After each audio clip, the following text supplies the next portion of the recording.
Hello everybody, my name is Brian Adcock. I am the race director and the founder of Castle Triathlon Series. This video is for those of you that are taking part in the Sprint Aquabike, which is due to take place on Saturday the 26th of September. Those of you that are not taking part in the Sprint Aquabike, you are watching the wrong video, so turn this off now and find the correct video.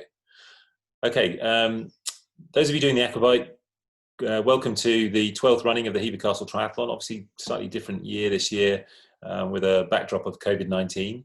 So just to reassure you that we have planned the event with 5 key principles at the forefront of our minds. The first of which is athlete communication and education. This video is part and parcel of that, as is the other video that you need to watch this in conjunction with, and all the other communications that we're going to send you out via email in the run-up to the event. Please also read the website. There's plenty of useful information on there. And don't be that person that hasn't read anything when they turn up and don't know what's going on, because you'll be the one that's going in the wrong direction and causing issues around social distancing. Second key principle is touch point reduction. And there'll be a few things on the event that will happen differently. Namely, on the cycle route, there won't be any feed or water station for you, which is a shame, but we're just trying to reduce the number of touch points. And we think that given that you're doing just one lap of the 20K, and that's not me belittling what you're doing, but you should be able to support yourself on your bike. So bring your own water bottle that's full with whatever energy drink you might want to put in it, and any other energy bars that you may need on your person for your cycle. Third aspect is density reduction. We've done this already for you, namely that there are a lot less people competing this year. So we, in conjunction with the BTF, have restricted the numbers, and also there'll be no mass start. So everybody must be started on an individual basis. So it'll be an individual time trial basis, with everybody departing approximately every 10 seconds or so. Fourthly, we are asking you as athletes to be more self-reliant. So please, if you think your bike needs a service, take it down there, down to your local bike shop in advance of the event, so that you don't have to use the bike mechanics on site. Fifthly, and importantly, we're going to increase the hygiene levels at the event, namely that we'll have more hand sanitizer stations. We're going to do deeper and more regular cleaning of absolutely everything that is either a touch point or a toilet or a shower, whatever it may be. Anything to do with the event will be cleaned more regularly and deeply. And finally, we ask you as individuals to please look after your own hygiene. If you want to wear PPE, it's not a requirement of the event, but should you want to wear your own mask or gloves or whatever, then that's absolutely fine with us. Please do so, and also bring your own hand sanitizer so you can hand sanitize on a regular basis. Great stuff. Okay, so your route itself, I'm just going to share my screen with you. And as far as your swim is concerned, you guys are doing a 750-meter swim, and so you'll be swimming out to what will effectively be the 4th buoy, which is this one out here. There won't be a 400-meter buoy in the water, because it basically gets brought forward once the guys doing the Sprint Plus race, which is a race prior to yours, have completed. So that gets dragged down the lake to that point there. So you'll have watched the other video, you'll know how that you end up on the loggia down here. I'll brief you on this side of the loggia so you can see the swim buoys for real when you're down there, and then you'll move across, socially distanced, onto this side of the loggia, and then one by one you'll be asked to come forward, and as soon as you cross the mat that's the top of the steps on this side of the loggia, your time will start. Be careful of those steps, because they're very slippy, and you're not allowed to dive into the water here because it is quite shallow, so take your time. There'll be no start line as such, so ignore that green line, but you will pass this first buoy here at 100 meters. Keep that on your right shoulder. Second buoy at 200, third buoy at 300, and then finally the buoy that you're going to turn around at 375 meters. Keep that on your right shoulder. And then when you look up down here, you will see a large orange blow-up archway, which is your sight point for your exit, and that is directly in front of a boat ramp. This year, we're not going to have anyone pulling you out of the water, but we will have some handrails which will be sunk into the mud either side of the boat ramp, so you can pull yourself out of the water should you need that assistance. Then from there, you will make your way up to transition via a blue carpet along this track here, and then you come up through the woods and into transition, which is in this location here. As far as swim safety is concerned, there'll be the same number of canoeists and powerboats out on the lake as normal. The only difference will be that the guys in the powerboats will be wearing PPE for their protection and yours, should you need to be loaded into one of the powerboats and evacuated to the side of the lake. Other than that, the swim will be much the same as you've seen it in previous years. If you have a problem yourself, don't forget that the water is only 4 foot deep, so you should be able to stand up. If you need assistance, then please just roll over onto your back and put your arm up in the air, and one of my canoeists will come over and make sure that you're okay. Okay, good stuff. So from there up into transition. Transition is laid out slightly differently this year because we wanted to initiate a one-way system so that everybody is moving in the same direction and we don't end up with people running into each other. So when you come in from the swim, you'll basically come into transition, top left corner, turn left, and then run down the side into this corner, and then you'll run down the line of racking until you come in line with the letter or number of your rack, and then run along your rack to where your bike will be waiting for you. Change out your swim stuff and then into your bike stuff, and put your helmet on, and the last thing you do is grab your bike and then run off in this direction, keeping going in a one-way system until you reach the end of the racks, then turn left into this bottom corner and left again to bike out, which is down in this corner of transition over here. When you get to here, you've still got a further 80 meters or so to run, and you run in the opposite direction on the outside of transition down to the bike mount point, which is down here, just next to the pedestrian scaffold bridge. Jump on your bike and then head off on your cycle. So your cycle route is a 20k circuit, and you will be following the red route as shown on this map.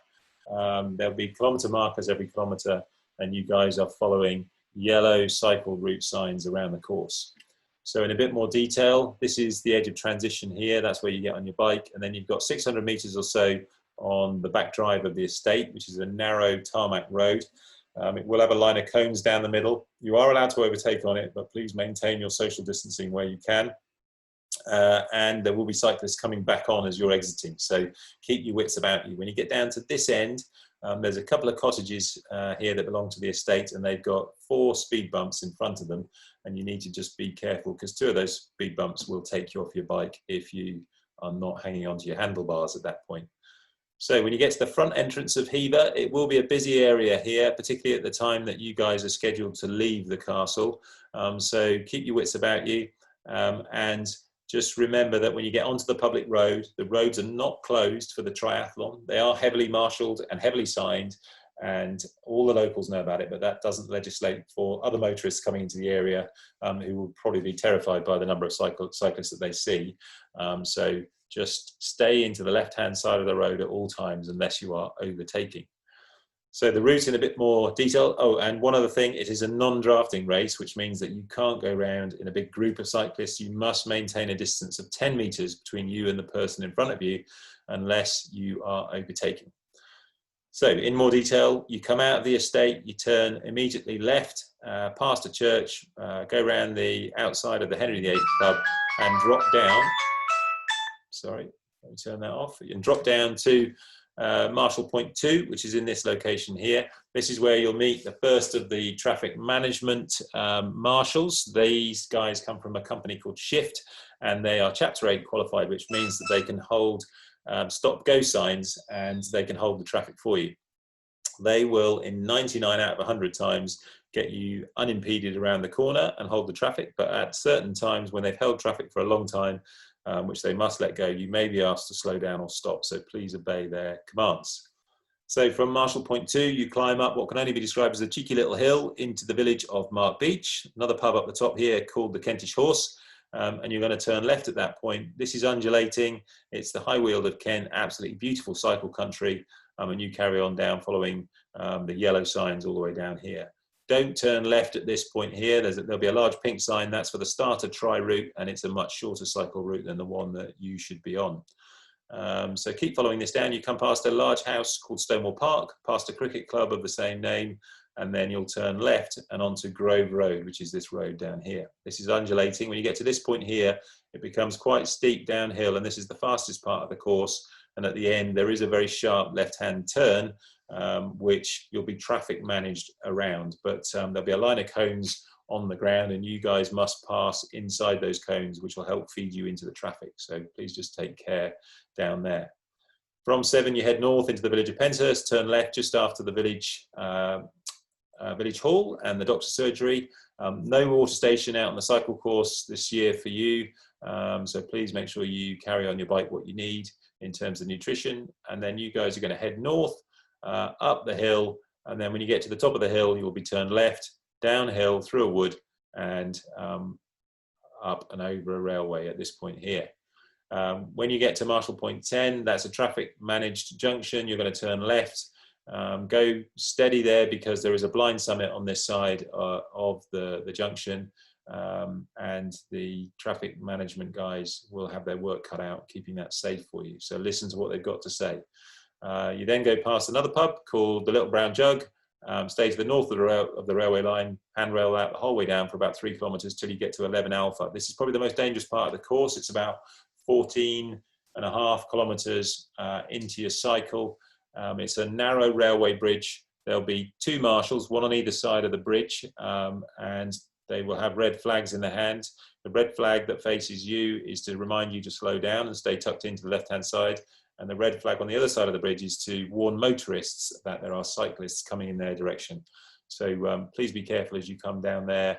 We've had 1 or 2 nasty little incidences over the years. So stay into the left-hand side and keep your speed down. From there, you work your way uphill until you get into the village of Bow Beach, and then you're carrying straight on as you go past my local, the Wheatsheaf, and then you work your way via Howe Green and the Hever Golf Club, and then downhill over the River Eden, and then the final bit is a little gentle uphill climb to the main gate of Hever Castle, whereupon you're going to turn left and come back down the back drive, being careful of the speed bumps and the cones and people leaving the estate as you're coming back onto it. You'll dismount your bike as you come under the pedestrian bridge, and then the mat in the corner of transition, and I'll just change maps so that you can see exactly what I mean. So you'll dismount here by the pedestrian bridge, and then you run with your bike until you get down to this corner here, where you'll go over the cycle mat, and that is where your time will stop, and then you can just slow down to a halt, but just keep in the same going in the same direction as everybody else, and then make your way back to your racking point, and that's your race complete. You've got a choice at this point of putting your trainers on and then coming out through here, through transition out, and then jumping into the finishing straight, which is basically just over here, and having a finish line experience where you can get a medal and have some of the finish line buffet, or you can have a much more low-key affair and just speak to one of the marshals in transition, and they'll hand you a medal, and you can depart directly from there. Entirely up to you. So hopefully that has covered everything you need to know about your racing. If you've got any questions at all, then please either email us on admin@castletriathlonseries.co.uk, or we are having a webinar on the Thursday prior to the weekend of the race, Thursday the 24th of September at 7 o'clock in the evening, and you can join in that and fire in any questions that you may have. Thank you very much for listening. Stay safe, and I'll see you in a few weeks' time.